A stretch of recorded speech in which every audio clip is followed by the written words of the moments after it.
It was every commuter's worst nightmare.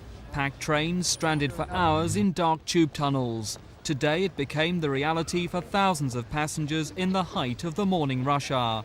Inside the Central Line trains, temperatures soared as people waited hours to be rescued, eventually walking along tracks to safety. A full emergency was launched. More than 20 passengers were taken to hospital. Many fainted, some had asthma attacks, others suffered from exhaustion. 6 hours after the incident began, hundreds of trapped passengers were still emerging. There wasn't any order. They had no evacuation plan. It was 2 hours before we even heard from the driver. They didn't know what to do. It was dreadful, it was horrible, I hated it. I mean, there was no lights or anything. I mean, people were just, sitting there. We were trying to make a laugh of it, but we couldn't. It was really horrible, and then walking down the tracks and everything. It was quite dangerous.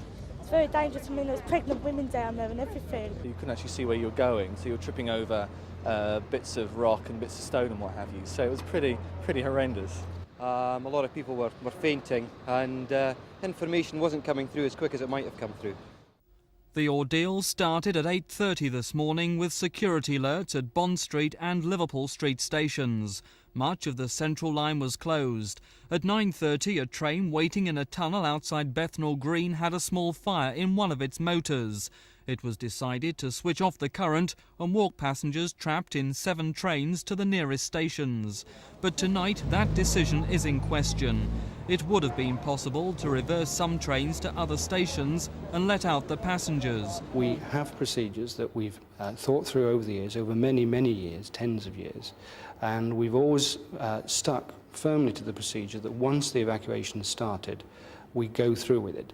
We obviously in previous years have tried other procedures, and we've come to the conclusion the only really safe way is to get everybody out, be absolutely confident everybody's out, and then carry on. But we will always look at an incident like this, which was a very peculiar set of circumstances, and see if there is something more to learn. People were down there for 4 hours and more. I mean, it's absurd what's going on. And either the minister should resign, or if British Rail and London Underground don't get the resources that they want from government, they should resign. But thousands of Londoners aren't going to put up with this misery day in and day out. It really is about time it stopped. It's taken 6 hours to get more than 4,000 people out of the Central Line. Many were trapped in heat of up to 100 degrees on packed commuter trains. It's the worst possible nightmare for commuters. They're now demanding an inquiry to find out why it took so long to get them out. This is Mike Pearce at Bethnal Green for Thames News.